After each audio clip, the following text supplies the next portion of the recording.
ನಾಳೆಯಿಂದ ಬೆಳಗಾವಿಯಲ್ಲಿ ಚಳಿಗಾಲದ ಅಧಿವೇಶನ ಆರಂಭ ಆಗಲಿದೆ. 13ನೇ ಬೆಳಗಾವಿ ಅಧಿವೇಶನಕ್ಕೆ ಸುವರ್ಣಸೌಧದಲ್ಲಿ ಎಲ್ಲಾ ರೀತಿಯಾದಂತಹ ಸಿದ್ಧತೆ ಆಗಿದೆ.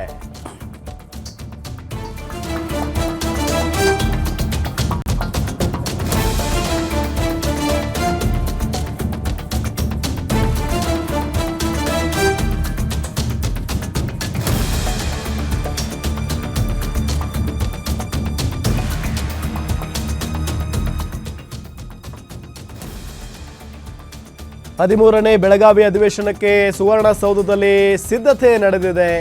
10 ದಿನಗಳ ಕಾಲ ನಾಯಕರ ಹೈವೋಲ್ಟೇಜ್ ಕಲಾಪ ನಡೆಯಲಿದೆ. ಬೆಳಗಾವಿಯ ಸುವರ್ಣಸೌಧದಲ್ಲಿ ವಿಧಾನ ಪರಿಷತ್ ಕೂಡ ರೆಡಿ ಆಗಿರುವುದು. ಬೆಂಗಳೂರಿನ ಮಾದರಿಯಲ್ಲಿ ವಿಧಾನ ಪರಿಷತ್ ಸಭಾಂಗಣ ಕಳೆದೊಂದು ವರ್ಷದಿಂದ ಖಾಲಿ ಇದ್ದಂಥ ಪರಿಷತ್ಗೆ ಅಲಂಕಾರ ಮಾಡಲಾಗಿದೆ. ಸಭಾಂಗಣದಲ್ಲಿರುವ ಆಸನಗಳನ್ನು ಸ್ವಚ್ಛಗೊಳಿಸ್ತಾ ಇದ್ದಾರೆ ಸಿಬ್ಬಂದಿ. ಮಹಾತ್ಮ ಗಾಂಧಿ, ಅಂಬೇಡ್ಕರ್ ಸೇರಿದಂತೆ ಗಣ್ಯರ ಭಾವಚಿತ್ರವನ್ನು ಅಳವಡಿಸಲಾಗಿದೆ. ಇನ್ನು ಬೆಳಗಾವಿಯ ಸುವರ್ಣಸೌಧದಲ್ಲಿ ಅಧಿವೇಶನಕ್ಕೆ ಸಿದ್ಧತೆ ಹೇಗಿದೆ ಅಂತ ನಮ್ಮ ಪ್ರತಿನಿಧಿ ದುರ್ಗೇಶ್ ಚಿಟ್ಚಾಟ್ ವಕ್ತೃ ನಡೆಸಿದ್ದಾರೆ. ಬನ್ನಿ ನೋಡೋಣ. ಕುಂದಾನಗರಿ ಬೆಳಗಾವಿ 13ನೇ ಅಧಿವೇಶನಕ್ಕೆ ತಯಾರಿಯನ್ನು ನಡೆಸಿದೆ. ಅದರಲ್ಲೂ ಕೂಡ ನಾಳೆಯಿಂದ ಆರಂಭವಂತ ಈ ಒಂದು ಚಳಿಗಾಲದ ಅಧಿವೇಶನದಲ್ಲಿ ಪರಿಷತ್ನಲ್ಲಿ ಯಾವ ರೀತಿ ಚರ್ಚೆಗಳಾಗತ್ತೆ, ಪರಿಷತ್ ಯಾವ ರೀತಿ ಸಿದ್ಧತೆಯನ್ನ ಮಾಡ್ಕೊಂಡಿದೆ ಅನ್ನೋದನ್ನ ನಿಮ್ಮ ಮುಂದೆ ತೋರಿಸುವಂತ ಪ್ರಯತ್ನ ಮಾಡ್ತೀನಿ. ನಾನಿದೀಗ ಬೆಳಗಾವಿಯ ಸುವರ್ಣಸೌಧದಲ್ಲಿರುವಂತಹ ವಿಧಾನ ಪರಿಷತ್ನ ಹಾಲ್ನಲ್ಲಿದ್ದೀನಿ. ನನ್ನ ಬಲಭಾಗದಲ್ಲಿ ನೀವು ನೋಡಬಹುದು, ಇದು ವಿಧಾನ ಪರಿಷತ್ನ ಸಭಾಪತಿಗಳಾದಂತಹ ಬಸವರಾಜ ಹೊರಟ್ಟಿಯವರ ಪೀಠ. ಈ ಪೀಠದಿಂದಲೇ ಇಲ್ಲಿ ಆಗುವಂತ ಎಲ್ಲ ನಿರ್ಧಾರಗಳು ಕೂಡ ತೀರ್ಮಾನ ಆಗುವಂತದ್ದು.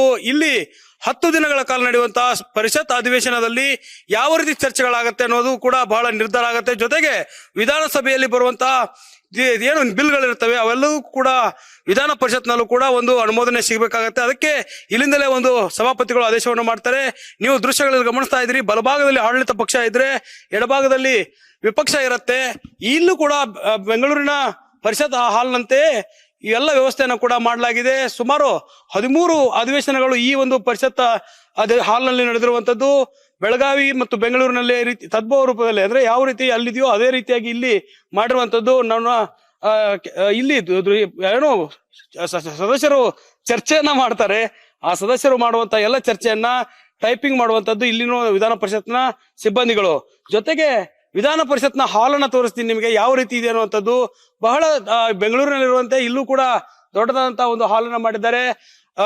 ವಿಧಾನ ಪರಿಷತ್ನ ಸದಸ್ಯರಿಗೆ ಚರ್ಚೆಯ ಒಂದು ಯಾವ ರೀತಿ ಇರುತ್ತೆ ಅನ್ನೋದು ಕೂಡ ಸಾಕಷ್ಟು ಗ್ಯಾಲರಿಗಳನ್ನ ಮಾಡಿರುವಂತದ್ದು. ಜನರು ಕೂಡ ಅಲ್ಲಿಯಂತೆ ಬಂದು ವೀಕ್ಷಣೆಯನ್ನ ಮಾಡಬಹುದು. ಜೊತೆಗೆ ಏನು ಸಾಕಷ್ಟು ವಿನ್ಯಾಸವನ್ನ ಮಾಡಿದ್ದಾರೆ. ಕಟ್ಟಿಗೆಯ ಒಂದು ಆಸನಗಳಾಗಿರಬಹುದು. ಬಲಭಾಗದಲ್ಲಿ ಆಡಳಿತ ಪಕ್ಷದ ಅಧಿಕಾರಿಗಳು ಕೂತ್ಕೊಳ್ಳೋಕೆ ಅವಕಾಶವನ್ನ ಮಾಡಿಕೊಟ್ಟಿರುವಂತದ್ದು.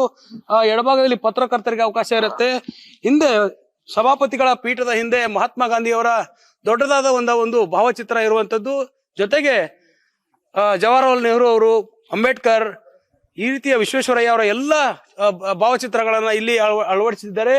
ಇದು ನಾಳೆಯಿಂದ ಆರಂಭವಾಗುವಂತಹ ವಿಧಾನ ಪರಿಷತ್ನ ಸಭೆಗಳಿರುತ್ತೆ. ಆ ಒಂದು ಪರಿಷತ್ ಆರಂಭವಾದ ಬಳಿಕ ಇಲ್ಲಿ ಚರ್ಚೆಗಳು ಆರಂಭವಾಗುವಂಥದ್ದು. ಇಲ್ಲಿಂದಲೇ ಒಂದಿಷ್ಟು ತೀರ್ಮಾನಗಳನ್ನ ಮಾಡುವಂಥದ್ದು. ಪ್ರಮುಖವಾಗಿ ಉತ್ತರ ಕರ್ನಾಟಕ ಭಾಗದ ಸಮಸ್ಯೆಗಳಿಗೆ ಒಂದು ಪರಿಹಾರ ನೀಡಬೇಕನ್ನೋ ನಿಟ್ಟಿನಲ್ಲಿ ಆಗ್ಬೇಕನ್ನೋ ನಿಟ್ಟಿನಲ್ಲಿ ಎಲ್ಲರೂ ಕೂಡ ಒತ್ತಾಯವನ್ನು ಮಾಡ್ತಿದ್ದಾರೆ. ಪ್ರಮುಖವಾಗಿ ಕಬ್ಬು ಬೆಳೆಗಾರರ ಸಮಸ್ಯೆ, ಹೋರಾಟಗಾರರ ಸಮಸ್ಯೆ, ಜೊತೆಗೆ ಬೆಂಗಳೂರಿನ ಒಂದು ವಿಧಾನಸಭೆಯಲ್ಲಿ ಆದಂತಹ ತೀರ್ಮಾನಗಳು ಇಲ್ಲಿ ಆಗುವಂಥದ್ದು. ಕೆಲವೊಂದಿಷ್ಟು ವಿಧೇಯಕಗಳ ಮಂಡನೆಗೂ ಕೂಡ ಇಲ್ಲಿ ಒಂದು ಅವಕಾಶವನ್ನು ಮಾಡಿಕೊಡಲಾಗುತ್ತೆ. ವಿಧಾನ ಪರಿಷತ್ ಸಕಲ ಸಿದ್ಧತೆಯನ್ನ ಇಲ್ಲಿ ಮಾಡಿಕೊಂಡಿದೆ.